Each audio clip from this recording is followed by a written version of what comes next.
Lead is one of the world's oldest and most important metals. For thousands of years, people have used it to build, power, and protect. Today, lead is still essential for batteries, cables, and shields, but it is also one of the most dangerous metals we work with. Even a small amount can harm the body, especially for children. Every year, the world produces millions of tons of lead. China is the top producer, making more lead than any other country. The lead from China's factories goes everywhere. You'll find it in car batteries, hospitals, and construction sites all over the globe. Its importance is hard to overstate, yet lead is also a silent threat. Breathing in its dust or touching it can cause long-term health problems. It can hurt the brain, slow growth, and damage organs. That's why workers in lead factories wear strong safety gear. Factories have strict rules to keep workers safe. In this essay, we'll take a close look at how lead is made. We'll start from the earth, follow it through busy Chinese factories, and see how it becomes the pure metal we use every day. Most of the world's lead comes from a rock called Galena. Galena is a heavy, shiny, gray mineral. It is the main source of lead ore. These rocks look ordinary, but they hide a secret. Each one is packed with lead. Deep under China's mountains, huge deposits of galena wait to be mined. China's lead factories are massive. Some stretch for miles and use thousands of workers. These plants run day and night, with conveyor belts, crushers, and tall smokestacks. Their job is to turn raw galena into pure, useful metal. The size and speed of these operations are simply breathtaking. Inside the factories, modern machines handle most of the work, but it all starts with galena from the mines. Without this mineral, none of the world's lead products would exist. Trucks and trains bring in tons of galena every day, feeding the hungry machines. China's lead industry is a giant, but it must balance production with safety and environmental care. The story of lead starts here, with a simple, shiny rock and a country with the muscle to move mountains. Getting galena out of the ground is tough work. First, miners search for places where the rock is rich in lead. Once they find a good spot, they bring in heavy equipment. Big drills bore deep holes into the earth. Trucks as large as houses rumble over rocky roads. To break up the hard rock, workers use explosives. They pack holes with powerful charges and set them off. The ground shakes, and dust fills the air. Huge chunks of galena crash down, ready to be collected. It's loud, dangerous work, but it's the only way to reach the lead hidden below. After the blasts, bulldozers and loaders scoop up the broken rock. They dump it into giant trucks. These trucks can carry many tons at once. The journey is just beginning, but already the workers must be careful. Lead dust can float in the air and stick to skin and clothes. Every step is watched closely. Cameras, sensors, and safety officers make sure nobody gets hurt. Only then does the galena leave the mine and head for the factory, ready for the next stage. Once the galena reaches the factory, it's time to break it down.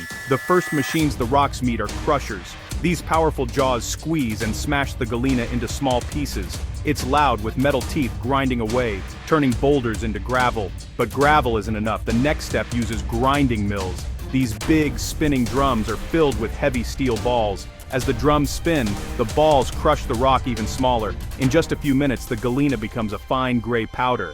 This powder is much easier to process than solid rock. Dust control is very important here. Fans, filters, and water sprays keep the dust down. Workers wear masks and goggles to protect their lungs and eyes. Lead dust can be very dangerous, so factories have strong air systems to keep it from spreading. At the end of this stage, what started as a hard, shiny rock is now a soft powder. Next, the factory must pull the lead out from all the other minerals in the mix. Now comes the step where science really kicks in. The galena powder is mixed with water in these huge tanks. Workers add special chemicals called collectors and frothers. These help separate the lead from the rest of the minerals. The process is called flotation. As air is bubbled through the tank, the chemicals make lead particles stick to the bubbles. The bubbles float to the top, carrying the lead with them, while the waste sinks to the bottom. Workers skim off the frothy, lead-rich layer from the surface. It's like scooping cream off milk, only much heavier. This lead-rich froth is collected and filtered, and what's left behind is mostly pure lead compound, ready for smelting. The leftover rock and chemicals are cleaned and stored safely. Factories must be careful not to let wastewater harm the environment.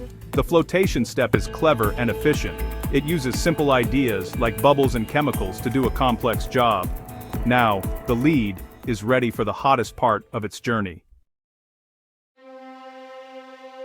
The lead-rich concentrate goes into a furnace, which is basically a giant oven made of thick steel and brick. The furnace gets hotter than a volcano, over 1,000 degrees Celsius. Inside, the lead melts and separates from anything that's not metal. Workers feed the concentrate into the furnace, then watch through thick windows. Smelting is dangerous work.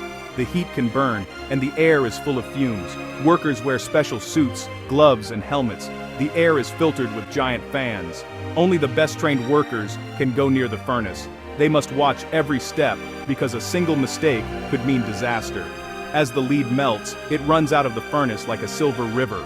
The leftover rock, called slag, floats to the top and is scooped away. The pure molten lead collects at the bottom, glowing bright orange. It is almost ready to become the metal we use. This stage changes the lead forever. What was once a powder is now a shimmering, liquid metal. But it's still not pure enough for most uses. Even after smelting, the lead isn't completely clean. It still contains other metals like silver, gold, zinc, and copper. To make it pure, factories use refining machines. The molten lead goes into another furnace. This time, chemicals and electricity help pull out the last bits of unwanted metals. The most common method is called electro-refining. Plates of lead hang in a bath of acid, and electricity runs through them. Pure lead gathers on one plate, while the impurities fall to the bottom. Skilled workers watch the process closely to make sure the metal reaches at least 99.9% purity.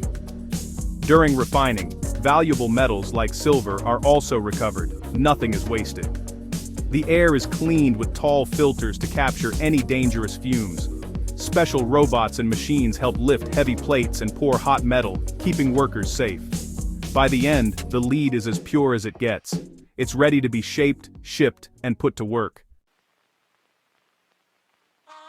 Now, the pure molten lead is poured into molds. These are heavy steel shapes that give the lead its final form. Most lead leaves the factory as big, shiny ingots, blocks that can weigh more than 100 pounds each. Workers guide the hot metal from giant ladles into the molds.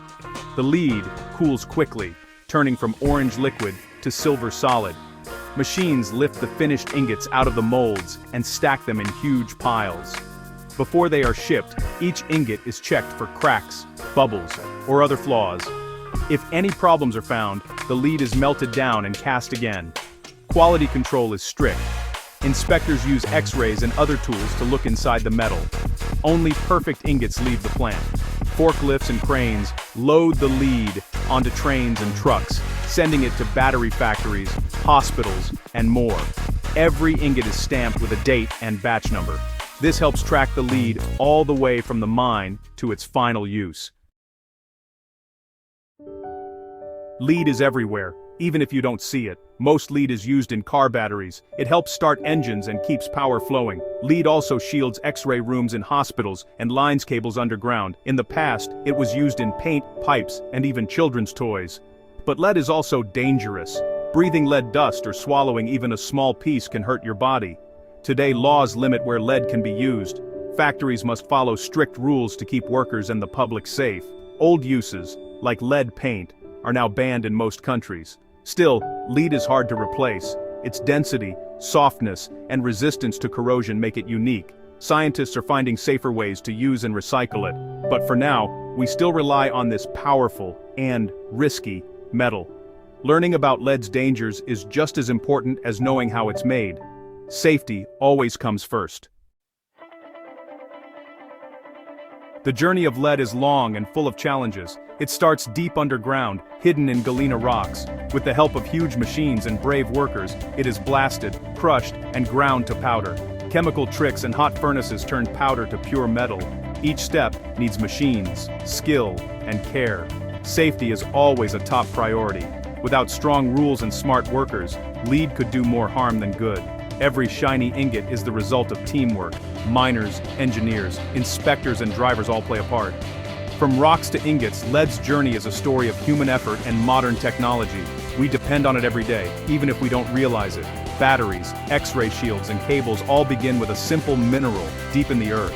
Next time you see a car or a hospital, remember, somewhere a factory turned stone into something essential. Lead is everywhere, but most people never notice it. Maybe you've seen a car battery or an old pipe. Maybe you've had an X-ray at the dentist and worn a heavy apron to protect you. That apron was filled with lead. Have you ever thought about where that lead came from? Or wondered about the journey it took from a rocky mine in China to your town? Lead is both helpful and harmful, and knowing its story can help keep us safe. Think about your own life. Have you ever used something made with lead? Did you know about its dangers before reading this essay? What's your experience with lead? Share your story, or ask a question, so we can all learn more about this powerful metal.